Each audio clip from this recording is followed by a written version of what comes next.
Aku pernah berpikir bahwa cinta hanyalah antara pria dan wanita, sesuatu yang alami dan diterima oleh masyarakat kita di Indonesia ini. Sampai hari itu tiba, ketika aku salah masuk ke asrama putra di kampus Universitas Indonesia di Jakarta, dan tiba-tiba saja, 5 pria tampan menuntutku untuk tinggal bersama mereka di kamar yang sama. Itu adalah awal dari mimpi buruk yang berubah menjadi badai emosi yang tak pernah kubayangkan, di mana hatiku terkoyak antara rasa takut dan getaran aneh yang tak bisa kueja. Aku, Arjun, baru saja tiba di Jakarta dari desa kecil di Jawa Timur. Aku adalah mahasiswa baru jurusan sastra, penuh mimpi tentang kota besar yang penuh peluang. Tapi kesalahan fatal terjadi saat pendataran asrama.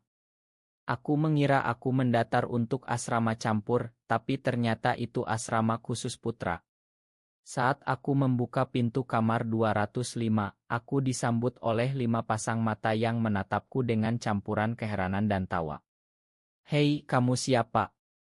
"Ini asrama cowok, loh," kata salah satu dari mereka, yang kemudian ku kenal sebagai Bayu, pemimpin tidak resmi kelompok itu. Aku membeku, tas ranselku jatuh ke lantai.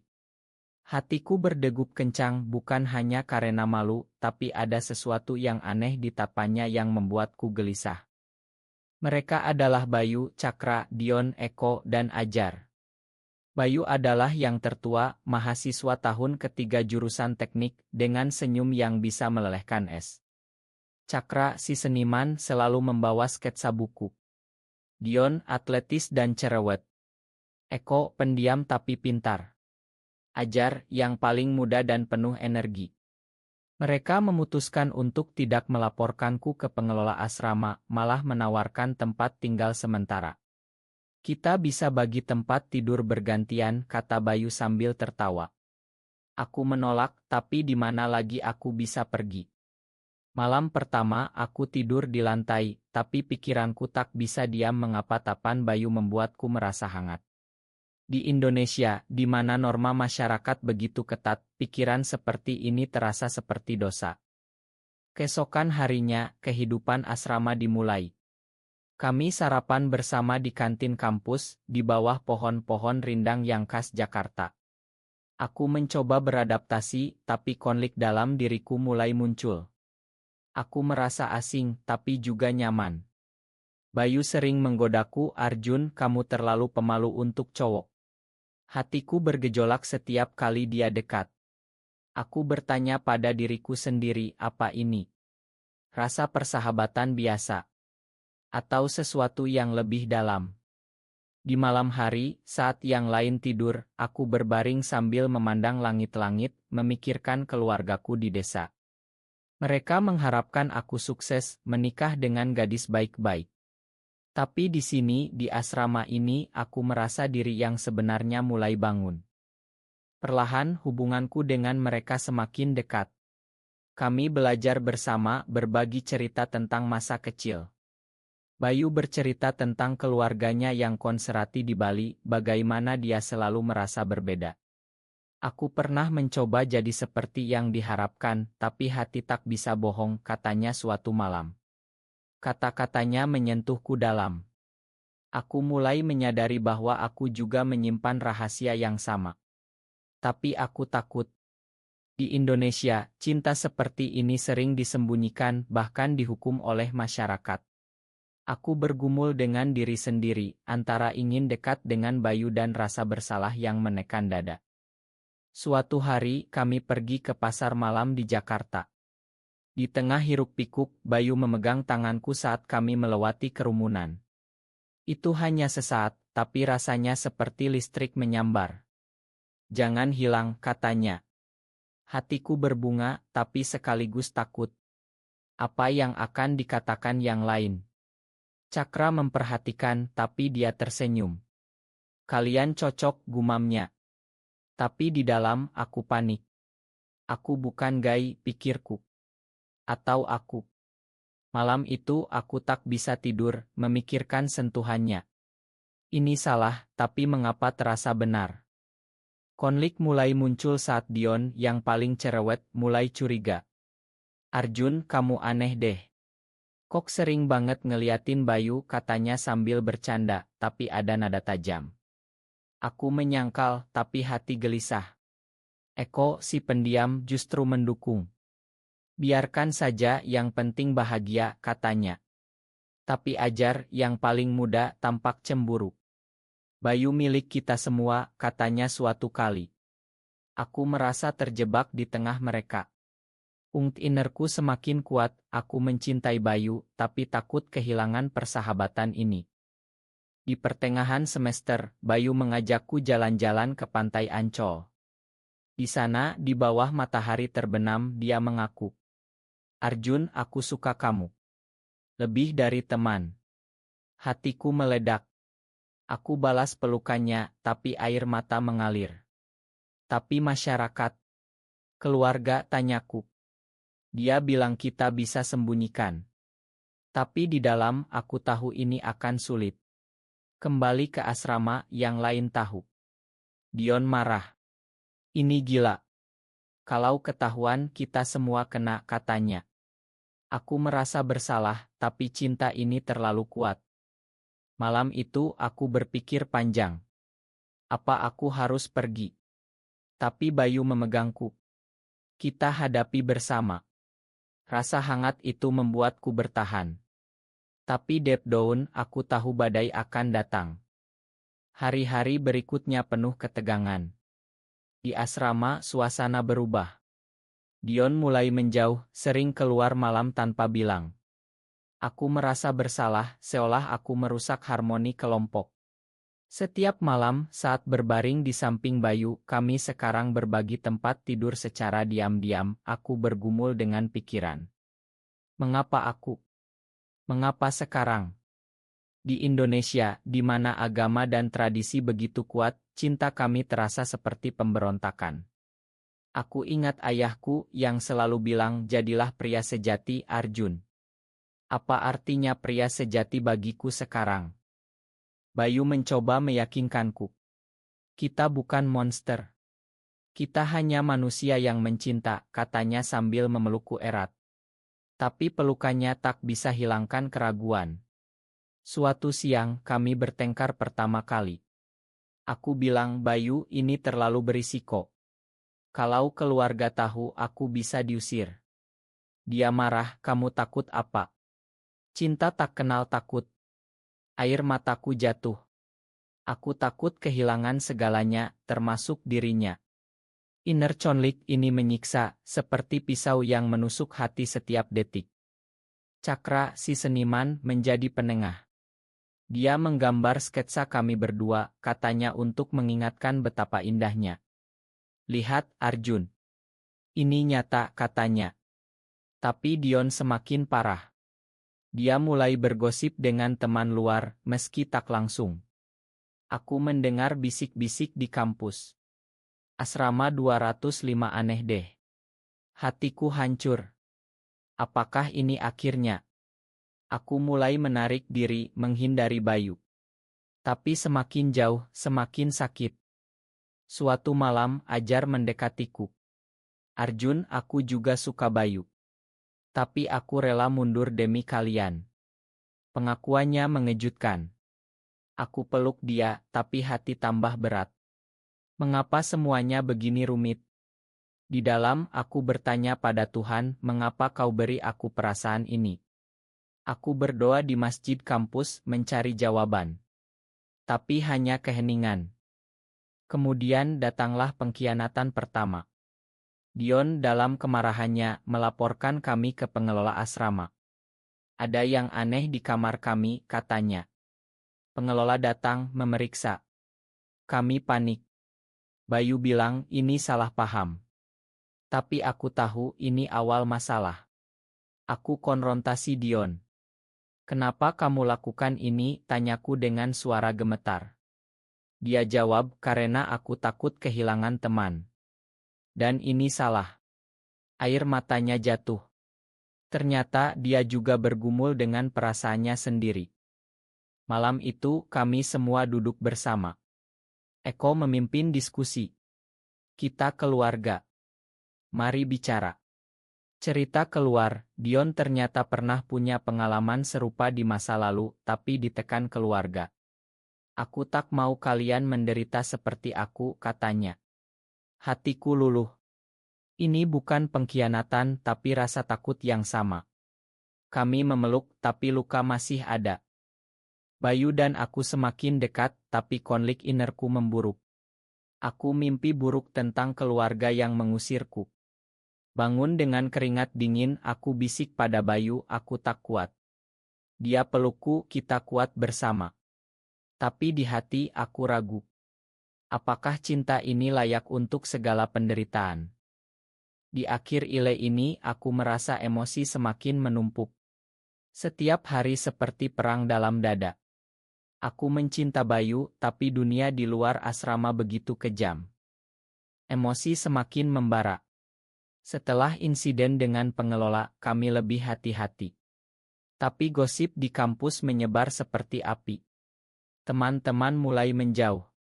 Aku merasa terisolasi seperti orang buangan di negeri sendiri.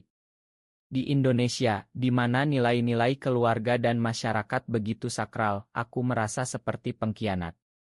Setiap malam aku berpikir, apa aku egois? Mengapa aku tak bisa seperti orang normal? Bayu mencoba menghibur. Kami curi waktu di taman kampus, di bawah pohon beringin. Arjun, lihat bintang. Mereka tak peduli siapa kita, katanya. Tapi kata-katanya tak bisa hilangkan beban. Aku mulai marah pada diri sendiri. Mengapa aku lemah?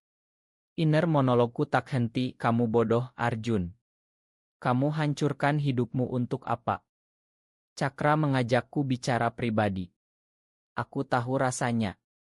Aku pernah jatuh cinta pada sahabatku. Pengakuannya mengejutkan. Ternyata dia dan Eko punya rahasia serupa. Tapi kami sembunyikan, katanya. Hatiku tambah sakit. Apakah semua orang di asrama ini bergumul dengan hal sama? Ajar mendengar, dan dia menangis. Aku tak mau kalian pergi. Tapi Dion setelah pengkhianatannya mulai berubah. Dia minta maaf, aku salah. Aku takut sendiri. Kami memakan tapi kepercayaan retak. Suatu hari orang tua Bayu datang ke Jakarta. Dia panik. Jangan biarkan mereka tahu, katanya. Aku sembunyi di kamar, mendengar percakapan mereka. Ayah Bayu bilang kau harus nikah tahun depan. Hatiku hancur. Apakah ini akhir? Malam itu aku konfrontasi Bayu. Kau bohongi aku. Kau akan nikah, tanyaku dengan suara pecah. Dia menangis, bukan begitu. Aku tak mau, tapi tekanan keluarga. Kami bertengkar hebat. Aku bilang, kau pengecut. Dia jawab, kau juga takut. Air mata kami bercucuran. Inner conflict mencapai puncak, aku cinta dia, tapi sakit ini terlalu dalam. Keesokan, aku putuskan pergi. Aku kemas barang, tapi yang lain menghalangi. Eko bilang, jangan. Kita hadapi bersama. Tapi aku lari ke stasiun, ingin pulang ke desa. Di kereta, pikiranku berputar, apakah ini benar? Aku rindu Bayu sudah. Tapi Bayu mengejarku. Di stasiun dia muncul, jangan pergi Arjun. Aku pilih kamu. Hatiku meleleh. Kami kembali, tapi emosi semakin intens. Aku tahu badai besar akan datang. Badai emosi semakin ganas. Kembali ke asrama, kami coba perbaiki. Tapi gosip mencapai puncak. Dekan kampus panggil kami. Ada laporan tentang perilaku tak pantas, katanya. Hatiku jatuh. Siapa yang laporkan? Ternyata teman Dion dari luar. Dion marah, aku tak terlibat. Tapi keraguan muncul lagi. Di ruang dekan, aku gemetar. Bayu pegang tanganku diam-diam, kita bilang itu salah paham, bisiknya. Tapi di dalam, aku panik. Apakah aku akan diusir? Keluargaku akan tahu. Inner monolog, kamu idiot, Arjun. Kamu hancurkan masa depanmu. Setelah itu, tekanan meningkat. Orang tua aku telepon, kau baik-baik saja. Aku bohong, tapi suaraku gemetar. Malamnya, aku menangis di pelukan Bayu. Aku takut, kataku. Dia jawab, aku juga. Tapi cinta kita kuat. Tapi pengkhianatan kedua datang dari Ajar. Dalam kecemburuannya, dia cerita ke temannya. Gosip meledak. Kami konfrontasi. Kenapa Ajar, tanyaku. Dia menangis, aku suka Bayu juga. Aku tak mau kalah. Hatiku terkoyak. Persahabatan retak total. Kami semua bertengkar. Dion bilang, ini gara-gara kalian. Cakra menenangkan tapi sia-sia. Aku merasa sendirian meski Bayu di sisi. Inner conflict, apakah cinta ini layak untuk hancurkan segalanya?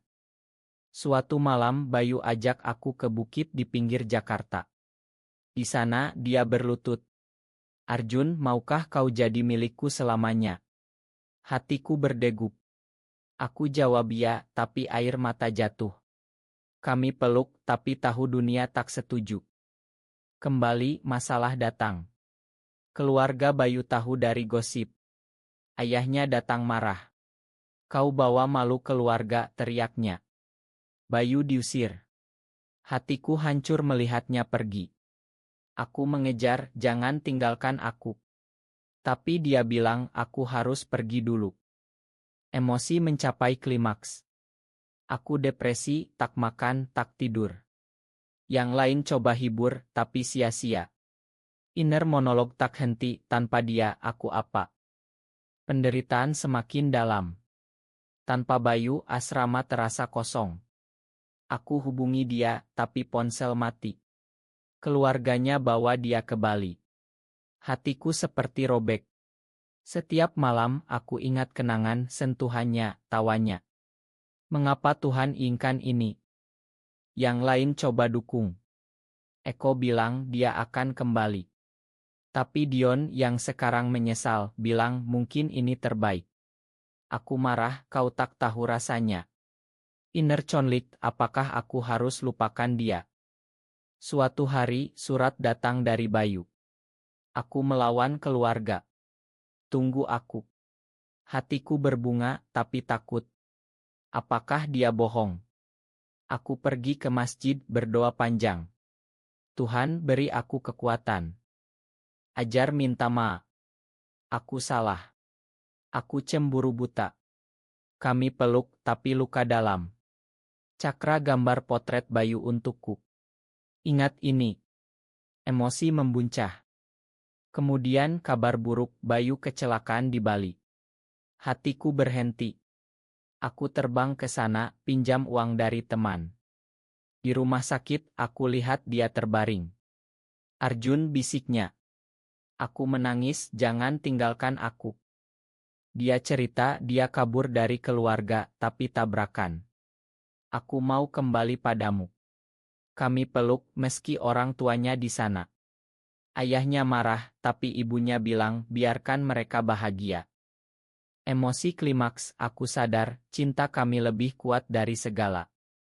Inner monolog, ini perjuangan tapi layak. Pemulihan lambat. Bayu sembuh dan kami kembali ke Jakarta. Keluarganya akhirnya terima meski sulit. Selama kau bahagia, kata ayahnya.